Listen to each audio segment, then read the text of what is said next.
नमस्कार, news for Bihar में आप सभी का स्वागत है। तो अभी हमारे साथ बातचीत करने के लिए जदयू के प्रदेश सचिव सत्य प्रकाश यादव जी हैं। सबसे पहले तो आपका हमारे चैनल में बहुत-बहुत स्वागत है। आपका भी बहुत बहुत धन्यवाद। आपके चैनल को देखने वाले सभी साथियों का भी बहुत बहुत आभार। सबसे पहले आपसे मेरा एक सवाल होगा कि अभी एक मुद्दा चल रहा है देश में, देश जल रहा है मणिपुर के लेकर के। उस पे आपकी क्या प्रतिक्रिया होगी? देखिए, बहुत सारे लोगों ने अपनी प्रतिक्रियाएं दी, लेकिन देश की मोदी सरकार मतलब भाजपा सरकार को इस पे आकर खुल के बोलनी चाहिए। हम लोग तो अपोजिशन के हैं ना, लेकिन जनता और महिलाओं के लिए उनकी जो सोच है, देखिए कैसे पर्दाफाश हो रहा है बीजेपी का, मोदी सरकार का। एक प्रकरण चला, देश की आन बान और शान जो महिला पहलवान थी, 6 महीने तक जंतर मंतर पे रही, उनके साथ क्या व्यवहार हुआ। आज उस सांसद जो उन्हीं के दल के हैं, कितने बाहुबली हैं और कितने महिलाओं को अपमानित उन्होंने किया, लेकिन उनका कुछ नहीं हुआ। ये मंशा ठीक नहीं है मोदी सरकार। मणिपुर जो प्रकरण है उसको आप किस नज़रिए से देख रहे हैं? यही तो मैं बताना चाहता हूँ ना, मेरा नजरिया आम जनता का नजरिया है, आपका मेरा सारे लोगों का, कि महिलाओं को जिस प्रकार से निर्वस्त्र करके घुमाया गया, उनके अंगों को हजारों लोगों ने छुआ। अगर थोड़ी सी भी नैतिकता है नरेंद्र भाई मोदी जी, तो आपको तुरंत इस्तीफा देना चाहिए। सारे लोग, विपक्ष के लोग कह रहे थे, लेकिन आपकी जो 56 इंच वाली मोटी चमड़ी है, उस मगरमच्छ की तरह आप हैं, जिसका चमड़ी जो है 56 इंच मोटी है, और आप 79 दिन के बाद आपके आंख से आंसू आ रहा है, वो भी मगरमच्छ वाला आंसू। आपने क्या किया? क्या केंद्र सरकार कर रही है? हर जगह महिलाओं के साथ अपमान हो रहा है। जहां बीजेपी शासित राज्य है, महिलाओं के साथ अन्याय हुआ है। इस बार देश की महिलाएं देख रही हैं और खोज रही हैं स्मृति ईरानी को कि आप कहाँ हो, जो सिलेंडर लेकर के और प्याज का माला बना करके घूम रही थी ना। महिलाएं खोज रही हैं कि उनकी असमत, उनकी इज्जत अब नरेंद्र मोदी की सरकार में सुरक्षित नहीं है। अच्छा, मणिपुर प्रकरण में आप सबसे पहले दोषी किसको मानते हैं? दोषी भारत के प्रधानमंत्री को मैं मानता हूं। विपक्ष ने दिखाया, जब वहां दंगा होना शुरू हुआ तो विपक्ष ने दिखाया, उसी समय अगर संवेदनशील सरकार रहती ना, तुरंत एक्शन लेती, वहां फौज को आदेश देती और वहां के मुख्यमंत्री से बात करती, और मुख्यमंत्री से नहीं संभल रहा था, मुख्यमंत्री को तत्काल हटा करके वहां राष्ट्रपति शासन लागू करती। एक चीज यहाँ पे हम रोकेंगे आपको। मुख्यमंत्री की जहाँ तक आप सवाल कर रहे हैं तो वहाँ के जो मुख्यमंत्री हैं उन्होंने कहा कि ये कोई घटना नई नहीं है यहाँ के लिए, इस प्रकार की घटनाएं आम बात है। इस पे आपका तो देखिए, भाजपाई नेताओं के लिए तो ये सारी चीजें हैं ना, बोले ना, महिलाओं के प्रति कहीं भी। यही बात तो ब्रजभूषण सिंह ने भी कहा था ना, महिला पहलवानों के लिए। तो आप देखिए भाजपाइयों की मंशा क्या सोच है। मैं देश की महिला बहनों से, माताओं से निवेदन करूंगा कि इस बार वो भूल नहीं कीजिएगा। आप मान लीजिए कि 9 साल बहुत बड़ी भूल थी, कमल की फूल। अच्छा, एक चीज आप बोल रहे हैं अभी सामने लोकसभा का चुनाव है जिसपे आप आ गए, चुनावी चीजों को जोड़ दिए यहाँ पे। आप खास करके बात करें तो प्रमुख रूप से बिहार में बीजेपी के साथ आप 18 वर्षों तक, 17 वर्षों तक राज किए, और पिछले बार जब विपक्ष में तेजस्वी यादव थे तो जब विधानसभा को घेराव करने के लिए मार्च निकाले थे तो आप सरकार में प्रमुख रूप से थे, और आरजेडी के कार्यकर्ताओं और नेताओं को पुलिस से जमकर पिटवाए थे, यह आप पे आरोप लगा था। फिर आप ही मुख्य रूप से सरकार में हैं, अभी बीजेपी के कार्यकर्ता और नेता और सांसद माननीय लोगों को पिटवाए हैं, इस पे आप क्या माने कैसे? देखिए, बीजेपी के पास अभी कोई मुद्दा नहीं है, कोई बिहार में मुद्दा नहीं है, क्योंकि माननीय नीतीश कुमार जी का विकास बोल रहा है, तो उनको मुद्दे चाहिए। क्रिएट किया उन लोगों ने, अपने सोशल मीडिया के कुछ साथियों को इकट्ठा करके जानबूझ के अपने लोगों से धक्का मुक्की किया। अब आप बताइए, एक बड़े नेता यहीं छपरा के ही हैं, मैं नाम नहीं लूंगा, अब लोग जान रहा है, क्या उनको चोटें आई थी? वो वीडियो देखने में भी एक्सपोज हो गए। वो तो टिकट की चिंता थी। अच्छा, बिहार बीजेपी को यहाँ का मुद्दा नहीं था। आप देखिए, मैंने एक वीडियो देखा था बनिया से, जो विपक्ष के नेता हैं, उन्होंने केवल पैर के नीचे से अपना कैमरा करवाया था। क्या बात था, कहाँ के मीडिया वाले थे जो पैर के नीचे से कैमरा कर रहे हैं और फिसल के गिर जा रहे हैं। ये सब ढोंग था।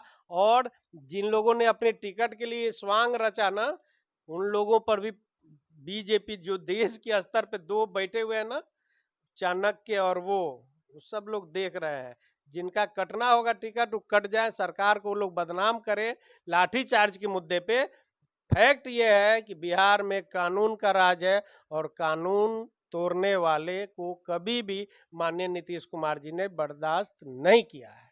आप कानून की राज की जहाँ तक बात कर रहे हैं, बिहार में आपकी सरकार है और खास करके बात की जाए तो अभी प्रमुख रूप से आपके नेता महागठबंधन के भूमिका में भी प्रमुख रूप से हैं वो, और जो भी विपक्षी दल हैं उनको एकजुट कर रहे हैं। सामने लोकसभा है जिसको लेकर के, लेकिन बिहार में जो ग्राफ है, जो बिहार में ग्राफ है बलात्कार का, मारपीट का, झगड़ा का और हिंसा का, जैसे अभी मुबारकपुर हिंसा था, आप देखे होंगे।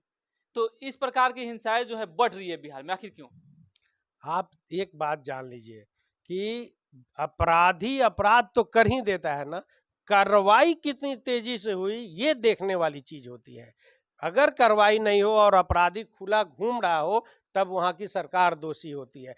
एक भी अपराधी सब जेल के सलाखों के पीछे है। और माननीय नीतीश कुमार जी का आप लोग शुरू से जानते हैं कि इन सारी चीज़ों पे वो उन्होंने कभी कंप्रोमाइज़ नहीं किया, चाहे सरकार रही, हट गई या गठबंधनों से अलग हटना पड़ा हम लोगों को, लेकिन माननीय नीतीश कुमार जी ने क्राइम, क्रिमिनल इन लोगों से समझौता नहीं किया। बहुत तेजी से पुलिस एक्शन ले रही है, पकड़े जा रहे हैं। मुबारकपुर कांड का भी उद्भेदन हो गया। अभी देखिए कि एक छोटी छोटी सी चोरी जो हो रही है ना, आप देख लीजिए कि उनका सप्ताह दिन के अंदर में उद्भेदन हो जा रहा है। सारी सामने लोग सेटिंग है। और भाजपा के लोग जो भी बलगरा रहे हैं, तो उन लोग एक साल पहले तो कहते थे कि सब ठीक है, अब कह रहे हैं, तो कह रहे हैं तो रिकॉर्ड देखने का चीज़ है ना, उसको देखिए कि कौन कौन सा क्राइम है, कौन कौन सा कांड है जो अभी तक लंबित है। अच्छा, एक चीज हम आपसे पूछना चाहेंगे, अभी सामने लोकसभा का चुनाव है, 2024 में लोकसभा का चुनाव होने वाला है, और आपकी जो पार्टी है प्रमुख रूप से महागठबंधन को एक करने में लगी हुई है। इंडिया नाम हुआ है गठबंधन का आप लोगों का, तो इस बार इंडिया का क्या मुद्दा होगा? इंडिया का मुद्दा यही जो आप कह रहे हैं, मणिपुर जैसी घटना जो है, उस पे देश के लोगों का अब ध्यान आ गया है ना। हम लोगों का अगर नाम इंडिया भी नहीं रहता तो देश की जनता भाजपा को खदेड़ने के लिए बैठी हुई है 24 में। और मैं बता दूं, जिस प्रकार से माननीय मुख्यमंत्री नीतीश कुमार जी ने आज लगभग 8-9 महीने से विपक्ष के लोगों को देश भर में घूम के जिस प्रकार से एकजुट किया, और माननीय नीतीश कुमार जी का जो विकास है, और भाजपा के ताबूत में आखिरी कील माननीय नीतीश कुमार जी के विकास रूपी हथौड़े से ठोकी जाएगी और 24 में विदाई है बीजेपी का। अच्छा, इंडिया ही नाम क्यों आपके गठबंधन का? देखिए, इंडिया उसका तो फुल फॉर्म उन लोगों ने भी बताया, I.N है, जबकि इंडिया लिखेगा तो INDIA होगा। लेकिन अब वो आ जाता है उसमें, तो ये कोई मायने नहीं रखता है। लेकिन देश की जनता इस भाजपा, महिलाओं पर अत्याचार वाली भाजपा, महंगाई वाली भाजपा, बेरोजगारी वाली भाजपा, सारे प्राइवेट सेक्टर से सरकारी सेक्टरों की नौकरी समाप्त करने वाली भाजपा, और देश को गुमराह करने वाली भाजपा, धीरेन्द्र शास्त्री जैसे पाखंडियों का सपोर्ट करने वाली भाजपा की विदाई 2024 में तय है। जनता ने तय कर रखा है, बस बारी है 2024। आपने एक चीज नाम लिया, धीरेन्द्र। धीरेन्द्र कौन है? क्या आप एक चीज चल रहा है अभी ट्रेंडिंग में कि एक 24 साल 25 साल का युवा आकर के पूरे बिहार नहीं पूरे भारत को ठग रहा है और लोगों के भावनाओं से खिलवाड़ कर रहा है। अभी उसका एक बयान सामने आया था, शायद आप भी सुने होंगे और देखे होंगे, उस पर आपकी क्या प्रतिक्रिया है? वही देखिए, ये तीनों सवाल आपका तीनों महिलाओं से जुड़ी हुई सरकार है। और तीनों कौन है? या तो बीजेपी का मुख्यमंत्री है, या तो बीजेपी का सांसद है, या ये ढोंगी जो एक गुमराह करने वाली भाषा, देश को हिंदू राष्ट्र बनाने की एक भाषा उसने बोला, लेकिन उसकी असलियत अब सामने आ रही है। बिहार में आया, क्या बोला? बिहार के पागलों, क्या बात था। अभी सामने आप एक बयान सुन लीजिए, पहले आपके सवाल का पूरा जवाब देने दीजिए हमके। इसने बोला ऐसी महिलाएं जिन्होंने सिंदूर नहीं लगा रखा है और गले में मंगलसूत्र नहीं पहना है, तो वो बोला कि ये प्लॉट खाली है। प्लॉट, वो अपने घर में इस शब्द का इस्तेमाल करेगा ना। अगर उसकी बहन अनमैरिड होगी तो वो भी प्लॉट खाली होगा, है ना। भारत में महिलाएं जब विडो हो जाती है ना, विधवा हो जाती है, वो भी सिंदूर नहीं लगाती। क्या वो प्लॉट है? प्लॉट जमीन का कहा जाता है जिसमें लोग घर बनाता रहता है। किस भाषा का प्रयोग कर रहा है? नरेंद्र मोदी जी ने भी यही किया था, आसाराम बापू के सामने सर झुकाया। राजनाथ सिंह जी ने भी किया, सारे भाजपा के नेताओं ने किया। और इसके भी साथ यहाँ के मंत्री, पटना के पाटलिपुत्रा के सांसद, दिल्ली से एक आए थे तिवारी जी, मनोज तिवारी जी ड्राइविंग कर रहे थे। मनोज तिवारी जी से जाके पूछिए, उनसे स्टेटमेंट लीजिए कि आपके घर में कौन कौन सा प्लॉट खाली है, कौन कौन सा रजिस्ट्री है। जिन लोगों ने उनके गाड़ियों को चलाया था, ढकेला था, उन लोगों से पूछिए। इस पे आपकी मैंने क्या प्रतिक्रिया? भाजपा महिला विरोधी है भाई, प्रतिक्रिया क्लियर है। उनके सारे नेता महिलाओं के विरुद्ध में है। आप देखिए मणिपुर से लेकर के यूपी में देखिए, गोंडा के सांसद, उन्होंने क्या रचा, महिला पत्रकार का मार करके उसका माइक तोड़ दिया। उन्होंने, महिलाओं के प्रति इनके मन में सम्मान है क्या? एक स्मृति ईरानी थी, माला पहने घूम रही थी, अब पता ना वो कैसी स्मृति ईरानी है, उनको भी लोग खोज रहा है उनके क्षेत्र में। अंतिम सवाल आपसे होगा चलते चलते कि इस बार लोकसभा में आपकी पार्टी आपको किस मतलब रूप में प्रयोग करने जा रही है? आपकी क्या भूमिका होगी इस चुनाव में? अरे हमने तो बताया ना, माननीय नीतीश कुमार जी का ही पहल है ना। सारे लोगों ने माना, विपक्ष के सारे नेताओं के यहाँ गए, उनके प्रदेश में गए, सब लोगों को एकजुट किया उन्होंने, और नरेंद्र मोदी के खिलाफ जनता का मूड को भी देखा माननीय मुख्यमंत्री जी ने। और बस हम लोग तो शुरू से कह रहे हैं कि इकट्ठा करने का मकसद है इस प्रकार के अत्याचारी केंद्र की सरकार की विदाई करना।